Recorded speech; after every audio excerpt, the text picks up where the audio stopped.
I installed this new Vego Arch Trellis on my two 17-inch raised metal beds. Each of these metal beds are configured to the 2-foot by 8-foot configuration. For me, the purpose of this arch is to increase my growing space. I have a limited amount of space in which to grow, and by growing vertically, I am able to increase my growing space. I'm Amanda, the ever hopeful gardener, and let's take a closer look. I chose the triple panel arch for my bed, and I did learn that it was very difficult to install this arch if your beds already have things growing in them and are already filled with soil. I had to dig down through the bed to be able to remove a bolt here and insert a new bolt through this device.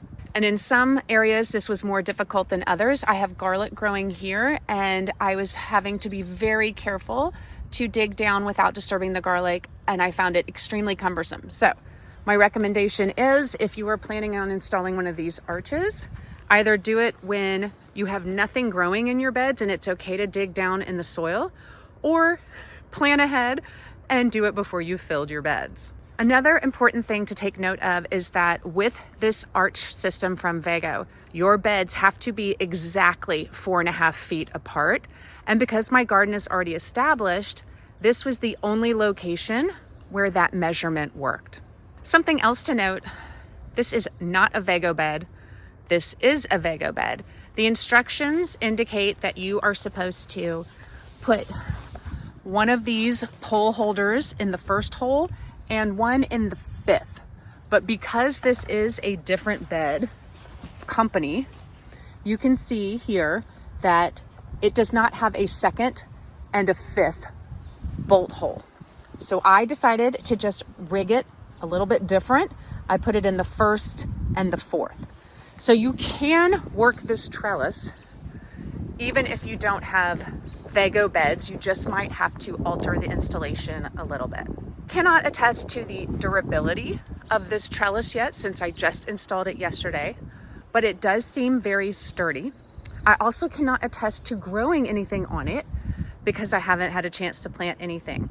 One concern I have is just how far apart all the bars are spaced and how thick they are. Many vining plants are not going to be able to wrap around something this thick.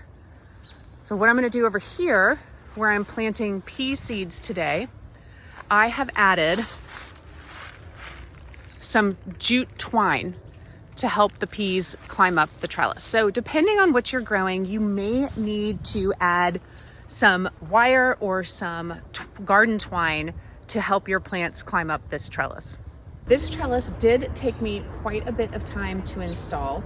Admittedly, if you're installing it with beds that are not filled with soil, that part will go much quicker than it did for me. However, putting all of the bars on, that did take quite a while. It is a little bit labor intensive. I did need to get a ladder out to be able to do the top part also. One person can put this together by themselves, no problem. Every bar is attached using rubber washers and metal bolts, and you stagger the middle piece with the side pieces. And anywhere that you are not having a pole go, it does come with these covers, so you're not seeing just an empty hole on your arch. I plan to grow tomatoes, which I can just use twine to tie up onto the sides of the arch. I also plan to grow peas, and I'm thinking about doing some vining flowers on it, like purple hyacinth vine, maybe some moonflower. I'll be sharing updates on how this trellis does as we progress through the growing season. Check out the caption below where I have linked this exact trellis model, but they have several different configurations depending on your garden setup, and I've included a discount code for $10 off your purchase.